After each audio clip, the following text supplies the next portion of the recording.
안녕하세요. 여러분들이 놓치고 지나치시는 좋은 문학 작품들을 주어서 손에 쥐어드리는 문학숲집입니다. 오늘 여러분의 손에 쥐어드릴 작품은 마가렛 미첼의 바람과 함께 사라지다입니다. 마가렛 미첼은 1900년 미국 조지아주 애틀란타에서 태어납니다.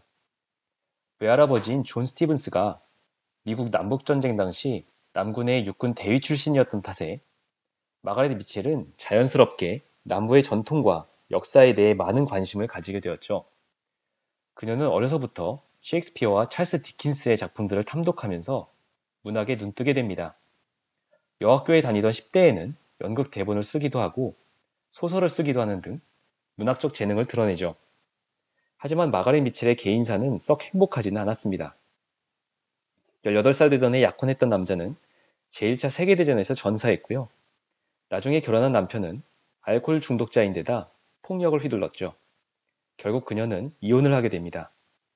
그 후 집필한 바람과 함께 사라지다는 마가렛 미첼에게 부와 명성을 한 번에 안겨준 작품입니다.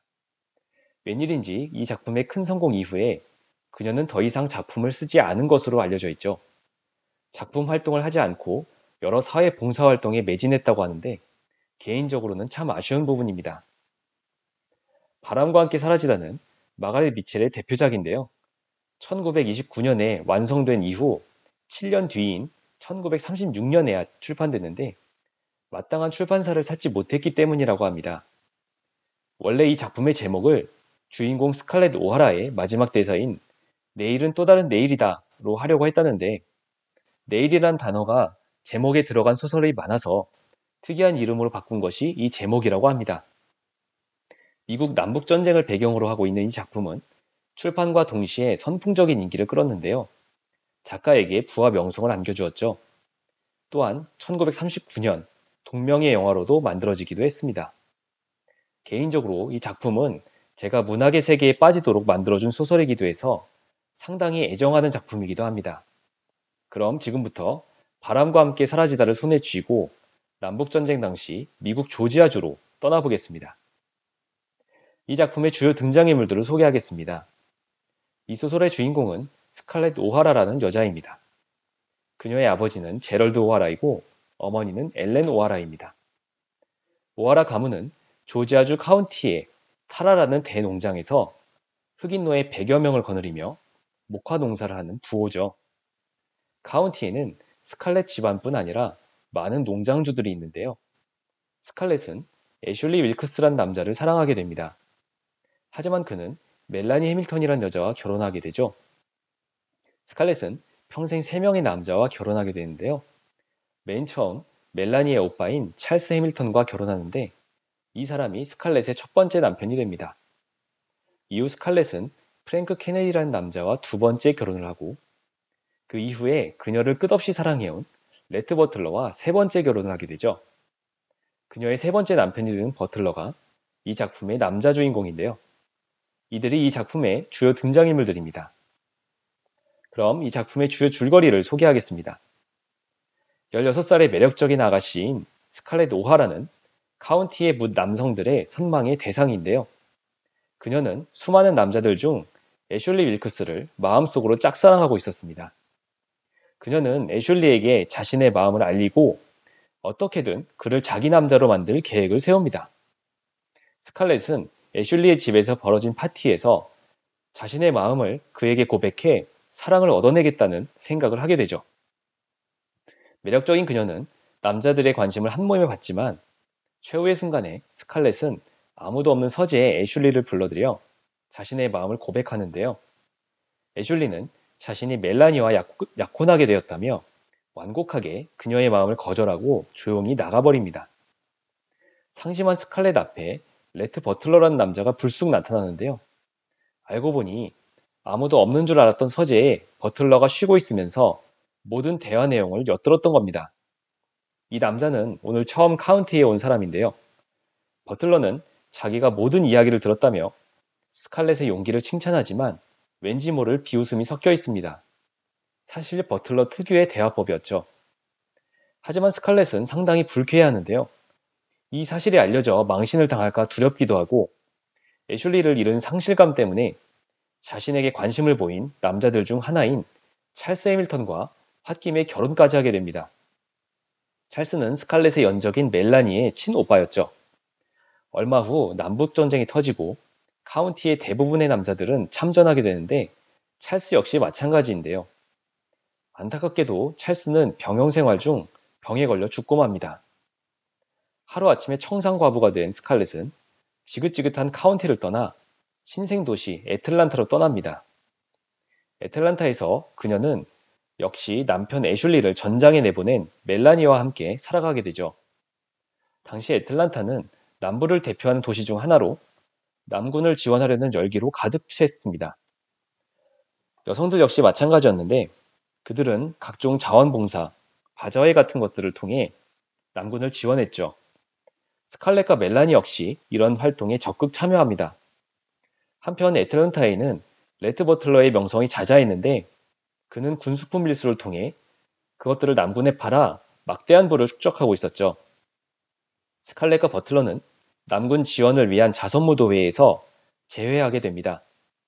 스칼렛은 애슐리에 대한 사랑을 잊지 못하면서도 버틀러의 매력에 끌려 그와의 아슬아슬한 만남을 이어나가게 되죠. 그러던 어느 겨울날 애슐리는 짧은 휴가를 오고 그는 스칼렛에게 멜라니를 잘 돌봐달라고 부탁하고 떠납니다.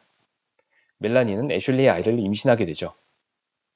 한편 남북전쟁의 전황은 남부에 불리하게 돌아가고 북군은 남군을 격파해가며 차츰차츰 남하해 오는데 마침내 애틀란타까지 육박해 들어옵니다. 패전의 기운이 불길하게 들이우는 가운데 설상가상으로 타라에 계신 어머니 엘렌이 병에 걸리죠. 스칼렛에게 있어 어머니 엘렌은 정신적 지주이자 삶의 모범이었기에 그녀는 큰 걱정에 휩싸입니다. 마침내 애틀란타에 대한 북군의 공격이 시작되고 스칼렛은 애슐리의 부탁을 지키기 위해 만삭이 된 멜라니를 데리고 애틀란타를 탈출하는데요. 버틀러가 그들의 탈출을 도와주지만 갑자기 자신은 입대해 싸워야겠다며 그들을 떠나버립니다. 갖은 고생 끝에 타라로 되돌아온 스칼렛은 전쟁으로 인해 쑥대밭이 되어버린 고향과 마주합니다. 어머니 엘렌은 끈에 사망했고 아버지 제럴드는 정신을 놓아버리고 말았죠. 그 많던 흑인 노예들도 다 도망치고 단 셋만 남았을 뿐입니다. 하루아침에 가장이 되어버린 스칼렛은 죽을 고생을 해가며 타라를 되살리기 위해 노력합니다. 마침내 전쟁은 남군의 패배로 끝나고 북군은 남부를 점령하는데요. 전쟁이 끝나자 애슐리는 아내 멜라니가 있는 타라로 와서 함께 살게 되죠. 스칼렛은 애슐리와 함께 살게 되어 기뻤지만 부양해야 할 식구가 늘어 걱정도 함께 늘어갑니다. 한편 북군은 남부 주민들을 상대로 가혹한 정책을 펴는데요. 스칼렛은 세금 낼 돈이 없어 농장을 빼앗길 위기에 처하자 엄청난 돈을 벌어 돌아왔다는 버틀러에게 돈을 빌리러 애틀란타로 향하게 됩니다. 하지만 버틀러는 스칼렛의 부탁을 거절하는데요. 그녀는 과거 카운티 사람 중 하나인 프랭크 케네디라는 노총각이 제법 재산을 모았다는 소문을 듣고 그를 유혹하여 두 번째 결혼을 하게 되죠. 계속된 가난과 고난으로 돈을 버는데 혈안이 된 스칼렛은 주위의 만류에도 불구하고 직접 제재소 사업에 뛰어들고 많은 건축자재가 필요했던 애틀란타에서 성공을 거둡니다. 그녀는 애슐리에게 번듯한 직장을 주고 싶어 애슐리와 멜라니를 꼬드겨 애틀란타로 오게 한 후 애슐리에게 제재소의 운영을 맡기게 됩니다. 남편 프랭크는 스칼렛이 집안에 있기를 원하지만 스칼렛은 사업을 계속해 나갑니다. 그러던 어느 날 늦은 저녁에 스칼렛은 해방된 흑인들에게 성폭행을 당할 뻔한 위기를 넘기게 됐는데요. 프랭크와 애슐리 등 애틀란타의 남부 남자들은 보복으로 흑인 거주지를 습격하는데 그 와중에 프랭크는 죽고 맙니다. 다시 혼자가 된 스칼렛에게 오랫동안 관심을 가지던 버틀러가 접근해오고 결국 두 사람은 결혼하게 됩니다. 버틀러와의 사이에서 본이라는 예쁜 딸까지 낳은 스칼렛이었지만 그때까지도 애슐리를 향한 그녀의 사랑은 변함이 없었죠. 그래서 스칼렛은 버틀러와의 잠자리마저 거부하고 맙니다. 그러던 어느 날 애슐리가 운영하는 제재소에서 스칼렛과 애슐리가 단 둘이 있는 것이 목격되어 애틀란타에 이상한 소문이 나게 됩니다. 멜라니는 두 사람에게 깊은 신뢰가 있었기 때문에 애틀랜타 사회에 대한 자신의 영향력을 이용해 소문을 잠재우는 데 도움을 주지만 애슐리를 향한 아내의 마음을 아는 버틀러는 달랐죠. 이 사건을 계기로 두 사람 사이는 결정적으로 틀어지고 맙니다. 불행한 결혼 생활을 이어가던 스칼렛과 버틀러는 너무나 큰 재앙을 맞이하게 되는데요. 딸인 보니가 말을 타다 낙마하여 죽고 만 것이죠. 자신의 모든 애정을 딸에게 쏟던 버틀러는 그 사건을 계기로 완전히 변해버리고 스칼렛과 버틀러는 결국 별거 생활을 하게 됩니다. 그러던 어느 날 멜라니가 죽음을 맞게 되는데 그녀의 죽음을 맞이한 스칼렛은 두 가지 사실을 깨닫습니다. 멜라니가 자신에게 얼마나 소중한 사람이었는지, 애슐리에 대한 자기의 사랑이 얼마나 허망한 것이었는지를 말이죠. 스칼렛은 자신이 진정 사랑해야 할 사람은 버틀러라는 사실을 깨닫고 그에게 달려가지만 차갑게 굳어버린 그의 마음은 쉽사리 풀리지 않습니다. 스칼렛은 어떻게든 그의 마음을 돌려야겠다고 생각하며 이 작품은 마무리됩니다. 이제 이 작품의 감상평을 공유하도록 하겠습니다. 먼저 이 작품에서 드러난 전쟁의 참혹함에 대해서 생각해 보겠습니다. 남북전쟁 초기에 남부의 젊은이들은 전쟁이 터지기만 하면 단 며칠 내에 북군을 짓밟고 승리할 것이라 자신했습니다. 그리고 그들은 전쟁 영웅이 되어 멋지게 귀환하는 자신들의 모습을 상상하기도 하죠. 하지만 전쟁은 결코 그들이 상상했던 것 같이 낭만적인 것이 아니었죠. 전쟁은 피와 살이 튀고 제대로 씻지도 먹지도 못해서 온몸에 이가 들끓고 이질로 고생하는 참혹한 것이었습니다. 후방에 있는 사람들에게도 전쟁은 참혹한 것이었는데요. 그들은 부상을 당해 끊임없이 후송되는 병사들을 돌봐야 했고 자신들의 아버지, 형제, 아들, 남편의 죽음을 지켜봐야 했습니다. 전쟁이 끝난 후의 재건 과정은 더욱 고통스러웠죠. 전쟁 후에 남는 것은 서로에 대한 증오와 불신, 그에 따라 이어지는 물리적, 정신적인 폭력이었지 아름답게 남는 대의명분은 결코 아니었던 겁니다. 작품 속에서는 남부인들과 북부인들, 백인들과 흑인들의 갈등과 상호 폭력을 보여주며 전쟁이 핥히고 가는 상처는 너무나도 크다는 것을 알려줍니다. 전쟁이라는 것은 결코 낭만적인 것도 아니고 문제를 해결하는 수단이 될 수 없으며 도리어 문제의 시작점이라는 점을 오늘을 사는 우리에게 시사하고 있습니다. 다음으로 이 작품을 통해서 여성의 강인함을 생각해 볼 수 있겠습니다. 이 작품은 흔히 생각하는 이미지와는 달리 여성의 섬세함이나 유약함, 아름다움만을 그리는 작품은 아닌데요. 도리어 여성의 강인함을 가장 두드러지게 보여주는 작품입니다. 이 작품의 주인공인 스칼렛은 전쟁 이후에 스스로의 힘으로 제재소를 운영하고 타라 농장을 되살리는 등의 모습을 보여줍니다. 그녀는 여성으로서의 아름다움을 적극 활용하긴 하지만 남성에게 기대어 살아가려는 마음은 진작에 버렸죠. 심지어는 자신이 남성들보다 못할 게 없다는 자신감과 자부심을 가집니다. 멜라니의 경우 역시 매우 내강형의 인물로서 대단한 리더십을 발휘합니다. 그녀는 비록 유약한 외모를 가졌지만 그 내면은 이 작품에 등장하는 인물 중 가장 강인하고요. 자신이 아끼는 사람들을 위해서 어떤 고통과 희생도 감내하죠.